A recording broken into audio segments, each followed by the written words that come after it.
As the federal government and organized labor stand shoulder to shoulder on minimum wage, Nigeria's workforce will also do new adjustments on the way to the market. Protect rather than protest. House of Representatives tells Nigerians leads the tightening of belts as members' salaries slashed by 50% to meet the needs of other Nigerians. Whip not child. Social Democratic Party woos former Senate Chief Whip. This and more on Political Update. I am Fisaya Ogunfi. Welcome.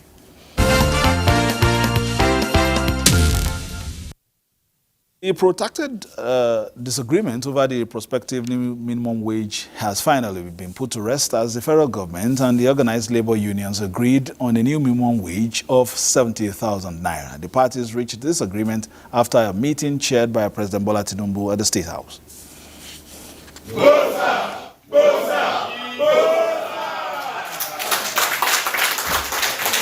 Today is a happy day for Nigeria. We're happy to announce today that both the federal government and the organized labor have agreed on an increase on the 62,000 naira minimum wage.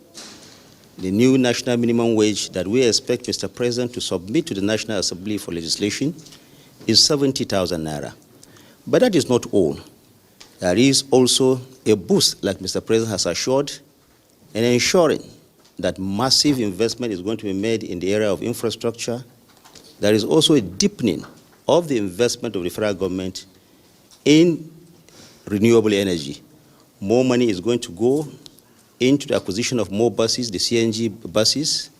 And of course that it has to be reviewed every three years, not more than that, of course, so that we're able to evaluate and see whether our economy is picking up or whether something has to be done further, considering the sensitivity of the issue. We are taking this with mixed feeling because of the situation of the economy, but we have to move ahead, despite the situation, and the negotiation can linger, coming from 62 to 70.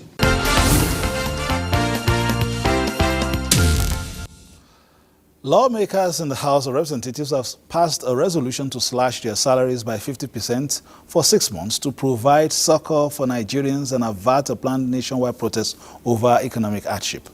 Deputy Speaker Benjamin Kalu moved the motion at plenary during a debate on the need to avert a planned nationwide protest by appealing to the proponents to be patient with the Tinubu administration. Adopting the original motion by Representative Ayokunle Isiaka, the House appealed to the general public to promote a peaceful and constructive approach towards addressing national issues. Based on what you have said, Your Excellency, I'm moving that we amend that prayer to include that members sacrifice maybe 50% of our salary for a period of 6 months to help Nigerians and to show that we are in support. Let us reason together. Let us listen to one another. And let us work hand in hand towards a brighter tomorrow. There is a need for dialogue with the groups, and there is a need to find out the instigators and make them see reasons.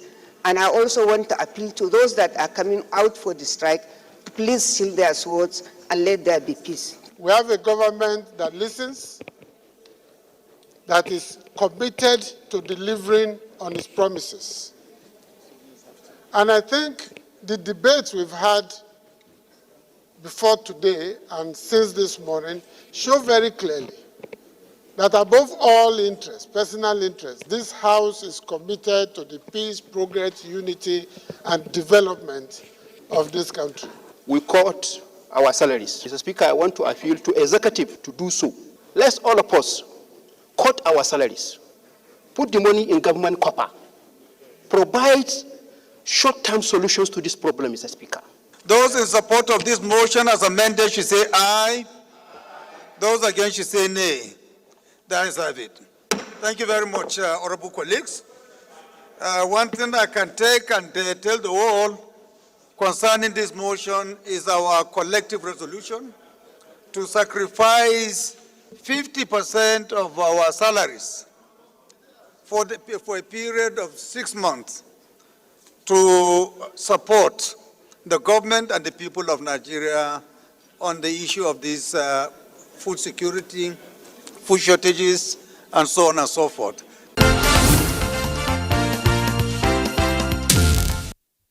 Okay, handshake between government and labor, and also a tightening of belt by the lawmakers there. We'll move to politics now. We've talked about labor the movement. Now we go to labor the party. And now joining us live in the studio is the Labour Party Transition Committee member, Tony Akeni. All right, we've been seeing the NLC and all this, the representation for Nigerian workers, just like we saw just there. But in terms of political participation, it seems as if the NLC also is, sinking its teeth into the Labour Party. I don't know how to better to describe it, because the Labour Party, the NLC, we understand, has set up a transition committee to oversee the party and conduct congresses from ward to state level and hold a national convention to bring in a new national working committee. It looks like you have totally discountenanced the convention in March, which gave the national chairman of the party, that is Julius Abure, another tenure. And he believes he has the seat at the moment.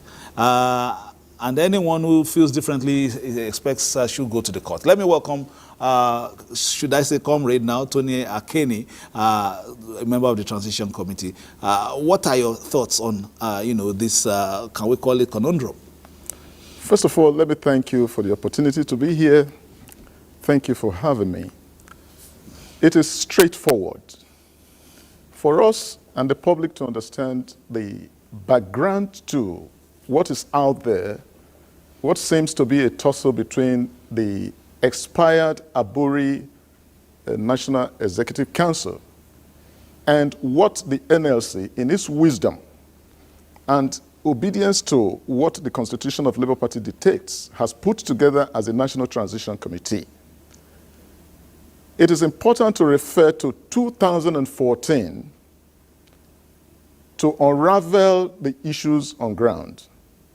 In 2014, Mimiko was, that is former governor of Ondo State, Chief Olusegun Mimiko was the only Labour Party governor in the Federal Republic of Nigeria.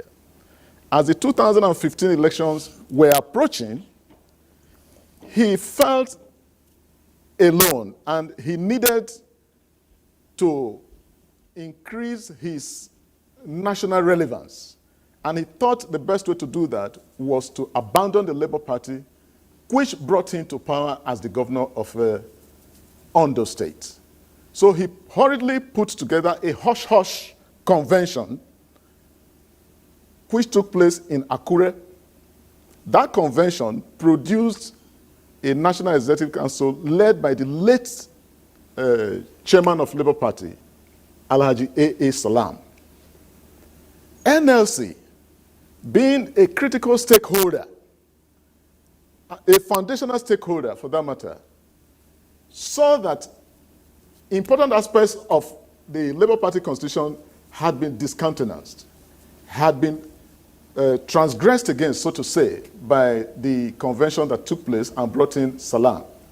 So the NSC did what was right by putting together a transition committee similar to what is here today in 2024, stating clearly that what happened, bringing on board a transition committee that was midwifed by the then outgoing governor of Ondo State, was in contradiction, so many contradictions against the party constitution.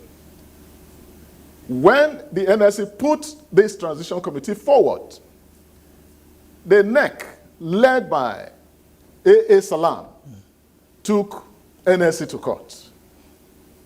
We have not gotten to the crux of the matter, so I want you to please speed it along, because there are a lot of questions I would like to, Yes, for our audience to understand where we are going, they need to see where you are coming from. Where we are coming from. Go ahead, please. So the Labour Party then, under the leadership of late A.A. Salam, took NSC to court for establishing a transition committee.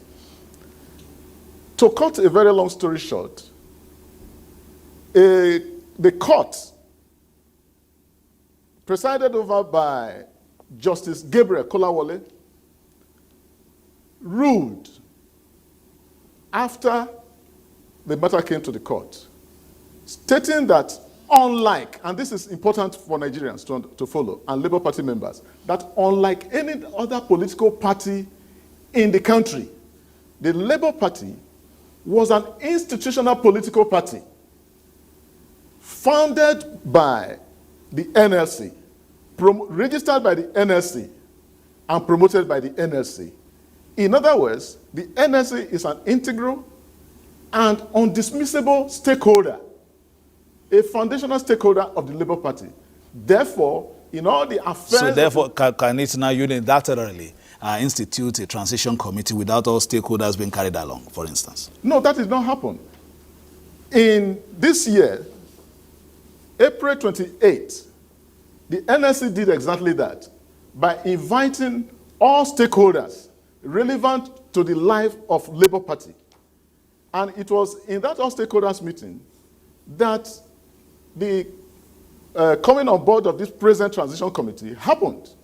It was eventually officially inaugurated. Okay, let's get some things, in terms of, emphasis so that we know there will be no ambiguity. You are discountenancing the primaries that, the convention that we had, the convention that held in March. Is that what you are saying? That's the position of the NLC? Definitely, because it was not by the definition and the laws of our party, it was not a convention. It didn't follow the procedures for holding a convention.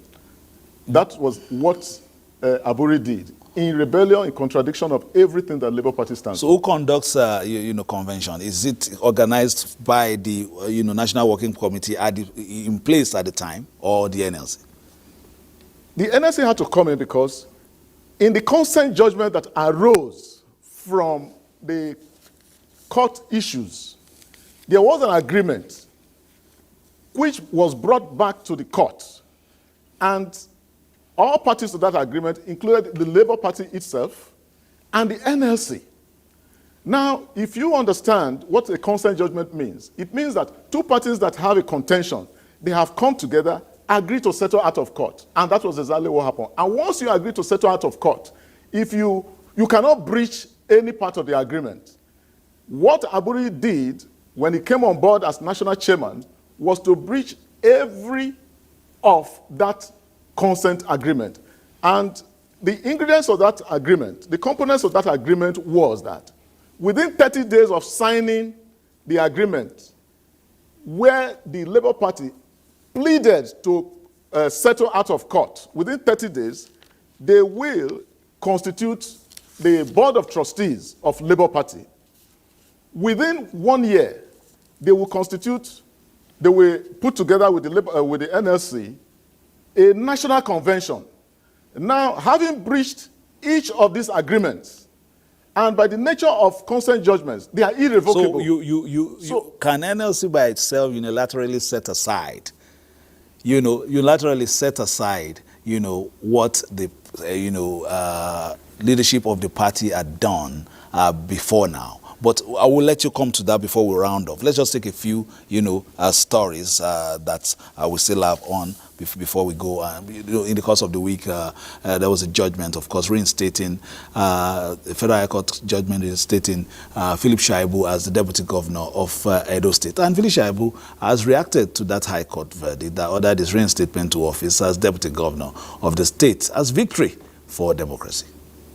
To reiterate that this impeachment was conceived solely because of my decision to run for the Edo State 2024 governorship election under the People's Democratic Party, PDP. I sincerely want to thank the judiciary who have shown a consistent and upright resolve to defend our democracy. I thank the good citizens of Edo State. Indeed, all Nigerians who believe in democracy and justice and stood with us during this crisis.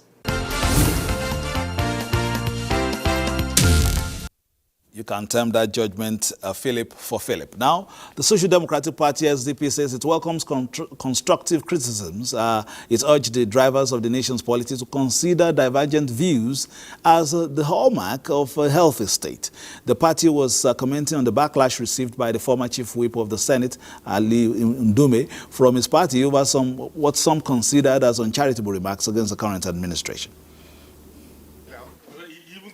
Reacting to the removal of the Senate Chief Whip, Ali Ndume, and a call by the APC leadership asking him to leave the party on the account of his media outburst regarding some economic policies of the federal government, the SDP says criticisms form a fundamental aspect of thriving democracies, as the other view affords leaders the broader perspectives on national aspirations. We in the SDP, we are making a call and we are inviting Senator Ndume openly to come and join the Social Democratic Party. We will work with him. The party acknowledged President Bola Tinubu's antecedents as a true Democrat and urged the party leadership to copy his leadership style, which promotes healthy debate on issues of national importance. SDP is not in conflict with the current leadership of the country, the President Bola Ahmed Tinubu. We are not in conflict with the National Assembly. We are not in conflict with the judiciary. We will have a national duty, an obligation as a party to draw the attention of the executive, to draw the attention of the National Assembly, to draw the attention of the judiciary. Together, we shall continue to advocate for the right of Nigerians and ensure our democracy remains vibrant and inclusive. The party then went on to commend President Tinubu on the Supreme Court judgment that granted financial autonomy to the local government, which it believes will open up development in the grassroots. You're still watching Political Update on the network service of Nigerian Television Authority. It's live today on Friday. Of course, we still have Tony Akeni, a member of the Transition Committee put together by the Nigerian Labour Congress ahead of, what they should be planning for. Well, they expect to be planning for congresses at the ward and state levels for the party. But Mr. Tony Akeni, we have had this discussion and moving on, maybe taking a leg of it as well. The other view is that you are critical stakeholders in the Labour Party, but it is not an appendage of your organization. So there must be a handshake somewhere as against unilaterally going ahead with this.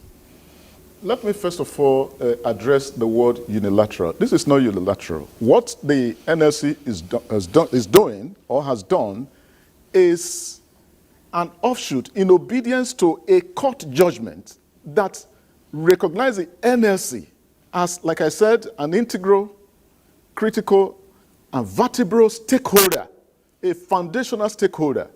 You cannot dismiss the NLC in the affairs of the Labour Party. It has that unique characteristic of being the only political party that is recognized by law as an institutional political party.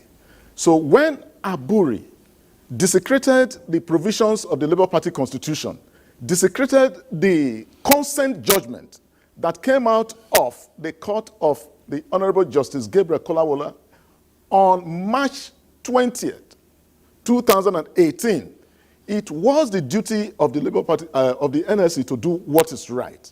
It is just like we have done in the southern part of Nigeria, that if you find a child defecating on the roadside, don't be so nice, so polite, as to ignore him or pretend that you did not see him. Because of the storm that came with the tsunami of the 2023 elections, NLC, in its equanimity, in its maturity, decided to allow the Labour Party to go into that election in peace, in spite of all the transgressions and incongruities of the leadership of Aburi. But 1 year after, elections over, so many breaches of the Constitution. How many and of worst of all, the breaches of the consent judgments.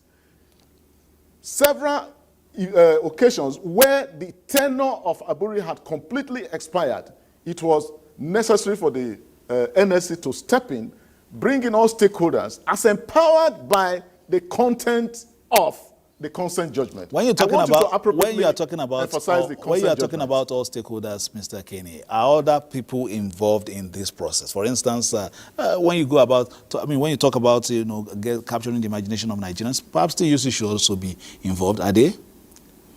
Everyone from the 36 states, the 6 geopolitical zones, the various groups that formed the tsunami of 2023, everyone who is someone, everybody that is somebody in the Labour Party, they were all invited, including Aburi himself. Did he attend? He did not attend because he had his ulterior motive.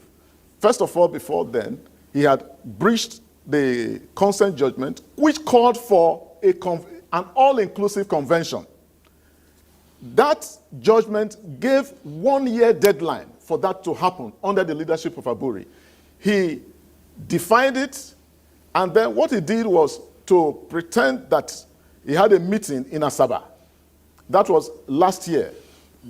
And he called for a NEC meeting where somehow he beguiled stakeholders like even our presidential candidate to attend, only for him to propose in that meeting that he wanted 3 years extension of his tenure, which he acknowledged had expired. But in the magnanimity and fair-mindedness of the presidential candidate, he appealed for 1 year. So that 1 year was granted for Aburi to do what was necessary. That 1 year expired again on the 9th of June this year. Well, Aburi did not do the needful. So he allowed every opportunity he had to be eroded by the greed and the plans that he had to continually install himself as a tyrant and not as a national party, national chairman of the Labour Party. We will have opportunity to, of course, give his side, because seems to me as if this role that the NSC is playing is recognized under the Electoral Act. For instance, there's a party, you are stakeholders in the party, but definitely not the only drivers in the party. So perhaps he would also have an opportunity to give a rebuttal and as well place claims into what is true indeed as far as this is concerned. But moving forward, what are your plans, the transition committee? Very quickly.